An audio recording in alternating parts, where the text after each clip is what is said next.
Now the angel of the Lord went up from Gilgal to Bochim and said, I brought you up out of Egypt and led you into the land that I had promised to your fathers. And I said, I will never break my covenant with you. And you are not to make a covenant with the people of this land, but you shall tear down their altars. Yet you have not obeyed my voice. What is this you have done? So now I tell you that I will not drive out these people before you.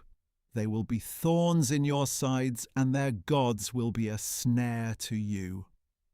When the angel of the Lord had spoken these words to all the Israelites, the people lifted up their voices and wept. So they called that place Bochim and offered sacrifices there to the Lord. After Joshua had dismissed the people, the Israelites went out to take possession of the land, each to his own inheritance.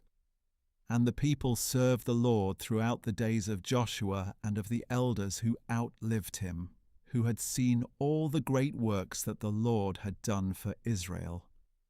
And Joshua, son of Nun, the servant of the Lord, died at the age of 110. They buried him in the land of his inheritance, at Timnath-Hors in the hill country of Ephraim, north of Mount Gash. After that whole generation had also been gathered to their fathers, another generation rose up who did not know the Lord, or the works that he had done for Israel.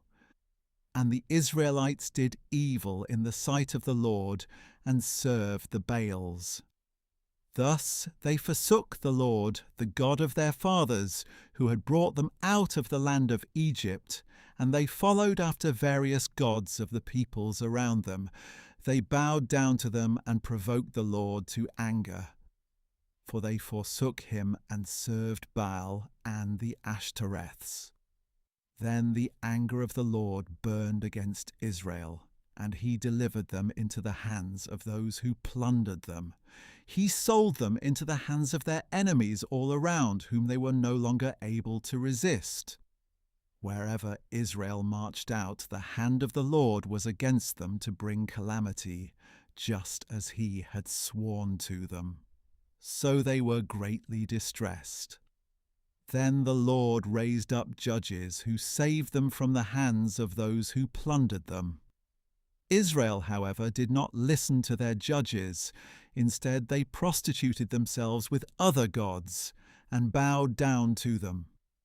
They quickly turned from the way of their fathers who had walked in obedience to the Lord's commandments.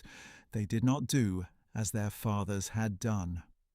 Whenever the Lord raised up a judge for the Israelites, he was with that judge and saved them from the hands of their enemies, while the judge was still alive. For the Lord was moved to pity by their groaning under those who oppressed them and afflicted them. But when the judge died, the Israelites became even more corrupt than their fathers, going after other gods to serve them and bow down to them. They would not give up their evil practices and stubborn ways. So the anger of the Lord burned against Israel. And he said, because this nation has transgressed the covenant I laid down for their fathers and has not heeded my voice, I will no longer drive out before them any of the nations Joshua left when he died. In this way I will test whether Israel will keep the way of the Lord by walking in it as their fathers did. That is why the Lord had left those nations in place and had not driven them out immediately by delivering them into the hand of Joshua.